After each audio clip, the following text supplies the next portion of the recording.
Hi friends and friendly subscribers, welcome back to my channel. This is Inner Hill Tarot, and today is 19th of August 2023.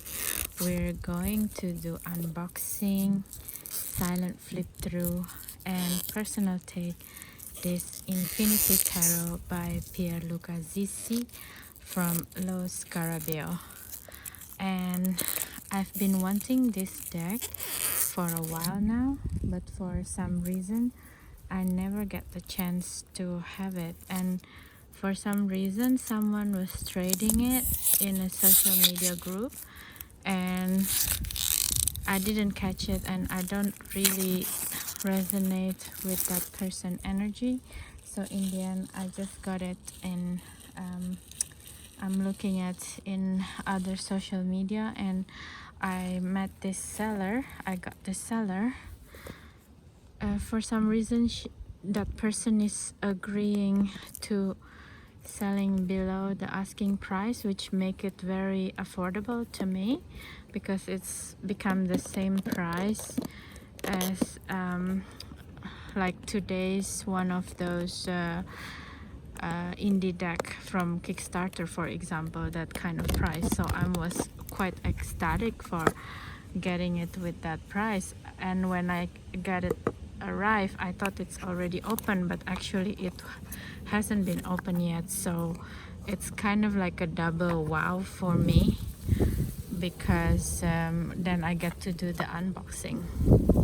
So why I do the shooting today out of any day, because now we are in 2023 Leo season, and we are in 19th of August, which is that is already 2023 is number 7 if you add it up, and then 19 1 plus 9 is 10, and 1 it's become 8, and then add 8 again of August, it's become 8/8, and if you add it up again become 16, when you add it becomes 7 again. So it's like 8 is the number of karma for me, karma and infinity of the human, the humanity, the human feeling. And to have the number 7 on top of it for from 2023, it's like 7 is the number of the chariot. It's like we're looking at the infinity of the human soul and human endeavor. And even though I'm shooting it today, I'm going to upload this in the 31st of December 2023, which is, if you see the number become 123 123, it's become like a Sia song, a chandelier, 1 2 3 1 2 3 3. It's come in my head. Yeah, it's just everything is very symbolic to me, and it's become one of my sankalpa also with this deck. What am I want to do next year in 2024, which is the year, the year of the strength, number 8. Okay, so let's see the table of contents of the guidebook itself. It's really weird when you open it.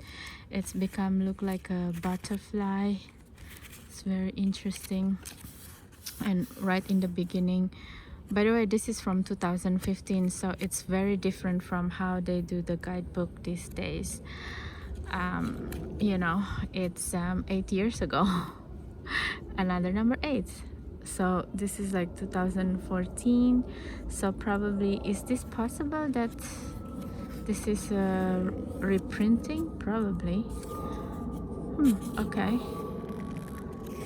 Yeah, it doesn't say it's 2015. Oh yeah, 2000, but 2015 is the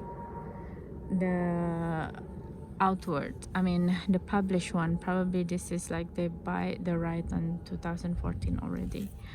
So right off the bat, there's a really interesting spread here that I will use with this deck and others. And like all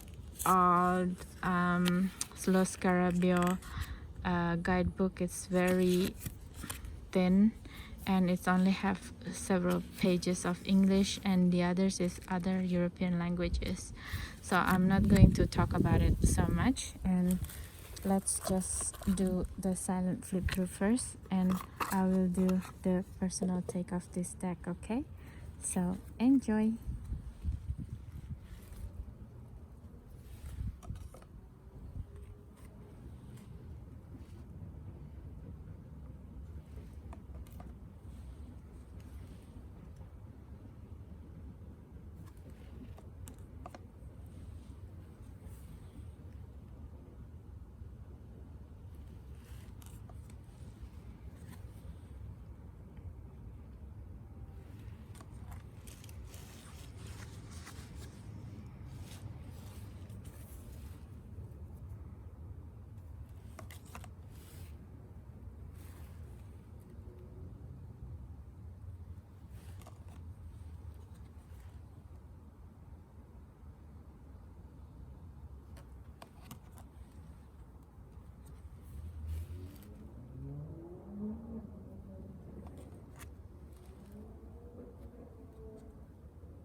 So that's it, guys. We just finished the silent flip through of this beautiful Infinity Tarot, and I think this deck doesn't disappoint me because it is something that like in my imagination how it could be.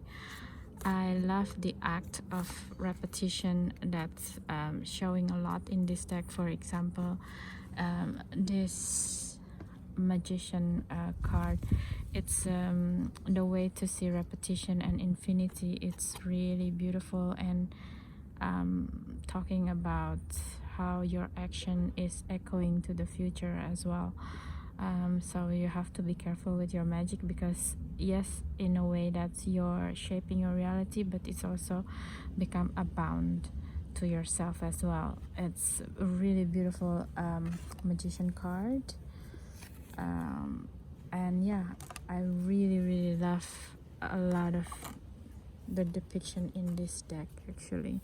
Like the emperor is really, again, with this infinity hole, you know, it's like a figure who's like going to stop you and ask you like, is this the time for you to change your pattern? Are you sure you want to continue? Things like this, you know, like a father figure. It's beautiful.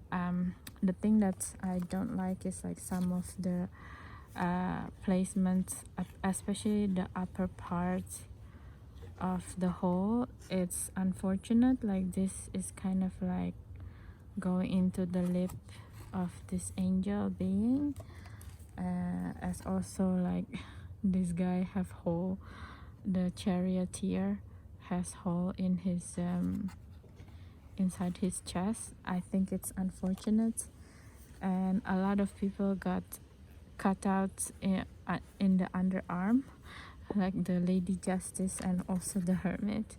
I feel it's quite a little bit of unfortunate. I think if they're doing it again in 2023, they would be able to see that okay, some of the hole is actually is not necessary, and I think a lot of people would be okay if some of the card doesn't have a hole actually, because it is quite weird. But you see, like the Wheel of Fortune is again act of repetition, instead of like one wheel turning, but another wheel also turning as a cognition, is kind of emphasizing karma, you know. So some of the whole is quite good, but this is also one of the things that's really bothering me with the death card. It's a weak death card actually, this one. It doesn't make sense, but I think with this death card is one to Lo Scarabeo or Pierluca Zizi rather, the artist want to emphasize the feeling of samsara. So it's like the act of repetition of death and rebirth, because they look like the same character to me, even though they're like woman, man, but they look the same to me. So yeah, there's no escaping in this karmic wheel. Again, with the temperance, the this part is unfortunate underarm. This one, the devil, it's one of the best devil card ever, because first of all, the whole in itself, it's brilliant, of course, with the eyes, and on top of that, it's kind of like become a mask or something like that, something that you can wear in Venice, you know, in a mask party. And of course, if you're the devil, you're going to be masking into something else, don't you? And you can see differently with the eyes like this. It's brilliant devil cards with the placement of the hole, and it's kind of giving me a different feeling and a different way of looking at number 8 now. Yeah, this is like a genius placement. It doesn't make sense, but whatever. Under armpit, guys. This is really nice, both the sun and the moon. And I read also this the review by Benable One basically, and it's true, like the placement in the third eyes is quite nice. And yeah, and also like the union of the dog and the two kids, it is quite nice in here. But still the devil one steal the show. And it's just like the act of repetition also, you know, with the world card, even though it's quite annoying here. But I really like the way that it's putting the light and shadow aspect of humanity in this card. It's really beautiful. What else that is act of repetition? Let's see. The Five of Cups. The Six of Cups is also really sweet card.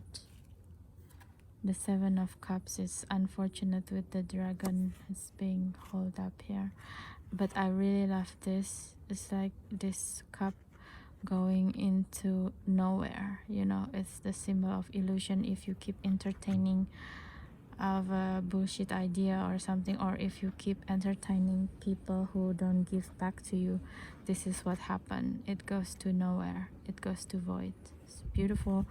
Unfortunately, the dragon is cut. Again, repetition. Seven, like the Eight of Cups is the act of repetition again. So many repetition. Nine of Cups. Need I say more? So basically with this Nine of Cups, it's very interesting because the happiness is the act of repetition and remembering all of the past lives, and the ability to understanding what we've been doing and where we're going, kind of thing. It's very beautiful. Nine of Cups. Repetition. And this is also the cups. Yes, yeah. This is the Knights of Cups, and look at the repetition art and a lot of mirroring, you know, with the eight karmic. It's kind of like giving me the vibe of 2024 already, the karmic lesson that we're going to repeat, to see. Look, this is like repeat, and then you get it in your hand. It's very beautiful. And also the act of mirroring others that we can see in ourselves. Mirroring and repetition. Repetition, infinity. The act of like birth and rebirth, you know, harvest. So beautiful. This deck is really truly beautiful. Sun and moon. So yeah, I'm excited to work with this deck. I think I'm going to do a review, but if you want to see my journey with this deck, please check my Instagram account, innerheal.tarot, where I actually using my own journey as a laboratory, if you will, to read the cards, because I don't want to use my client reading you know, to give it away for people. It's not fair. So I'm using my own personal situations as also a diary. Act of repetition. Act of repetition. Yes, this is going to be a really big karmic year, 2024. So anyway, you guys, if you already use this deck, because this is like actually a very old deck already, 8 years ago it first came out, please do let me know. What do you feel working with this deck? Do you have any qualms? Do you like it? You don't like it? Do you still have it? Do you think it's a gimmick? Please do let me know, because your comments and your sharing is also help me to learn more about tarot and help me a lot in my tarot journey as well. So, and if you like this video, please don't forget to subscribe, share and comment, because that's the fastest way and the only way right now that you can help me to keep this channel keep progressing along and able to make this type of contents. Okay, so thank you so much guys for your time. This is still in Leo season, so there's a lot of yellow flowers. I hope you enjoyed this video and see you in the next one. Bye bye.